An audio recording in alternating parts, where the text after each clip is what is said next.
And welcome back. And say we have not had an economic update in some time. As I have previously reported, the global economy lost 11 trillion shares in late summer and early fall. So, what is the economic outlook for the new year? My guest says that global and yes, terrorism in the U.S. would be a game changer. It would impact all aspects of the economy. And if you're at all tuned in to things that are going on in the world, you know that terrorism is front and center. So joining me for the next couple of segments is Christian economist John Terry. He looks at economic issues from a biblical perspective and also from the angle of Bible prophecy. And we are in a great time of instability. I'll give you contact information just a little bit later. And John Terry, welcome back to the program. Jan, I'm so happy to be back with you and your listeners once again. It's always a you. joy to be on your radio show, and I hear from your listeners on a regular basis, and just appreciate the opportunity to be with you guys today. Well, I'm going to be real blunt, and there are commentators that are just saying, quite frankly, World War III has begun, and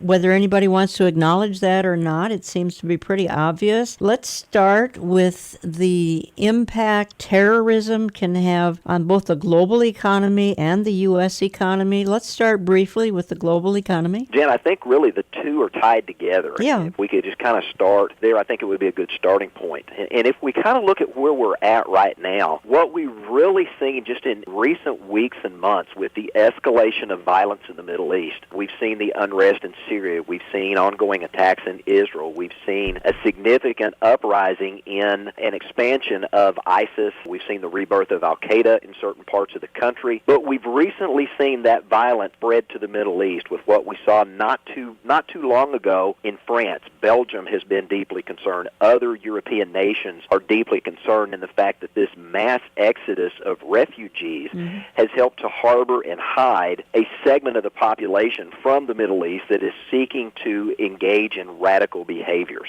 And if that continues to escalate, we're going to see significant problems throughout different segments of the world. But we're seeing the potential for that potentially come to the United States as the United States looks to open its borders and bring in Syrian refugees. And as a result of that, I think it's important we stop and look at our past. And if we go back and look at World War I, we look at World War II, and we look at the Korean War, just as three examples, any time that we see an escalation in violence that leads to a world war, if we want to call what we're engaged in now World War III or not, what we have typically seen is that governmental priorities shift, and dollars that would be used and economies are going to be changed as a result of that. Resources tend to be shifted into the war effort. And for those of your listeners that may be old enough to remember either directly World War II or maybe heard their parents talk about World War II, we know that there were shortages of some goods and services because dollars were shifted from the everyday rank-and-file economy that we all live in and enjoy to help pay for the war effort. Anytime that we see an uptick in violence and terrorism, what we typically see follows is a decline in the standard of living for people living there.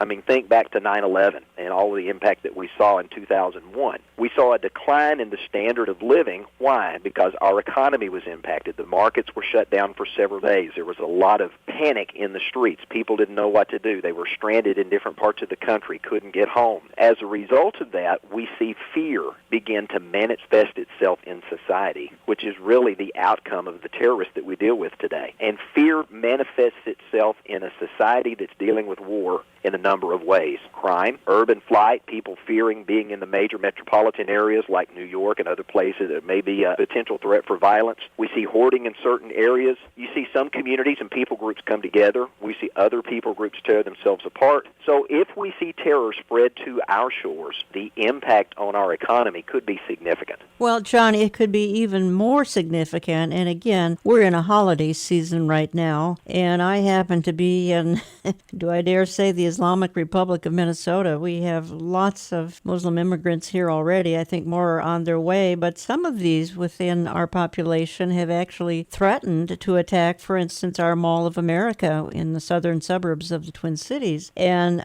if something like that were to happen, particularly near a holiday time, and I'll admit to my listeners, this segment is being pre-recorded, and this could actually happen before this little segment here airs. I mean, this could strike an economic blow that would be almost unspeakable.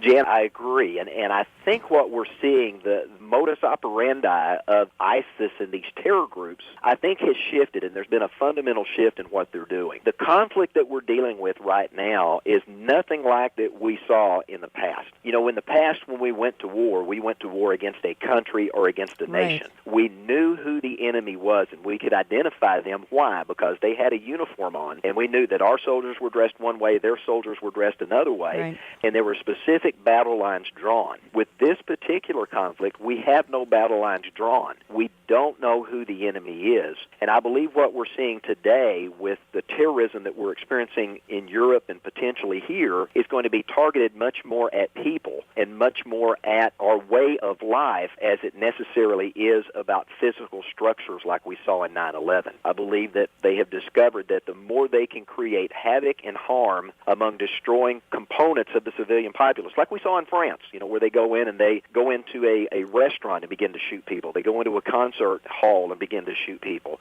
The terror that ensued and the fear that spread throughout that city continued for days and weeks after that event took place. I think that's what they're looking to try to create here in America is that same sense of fear and foreboding that makes it easier for them to be able to show successes and the individuals that are on the fringe to be much more attracted to this lifestyle of terrorism that they're imposing upon us, that they're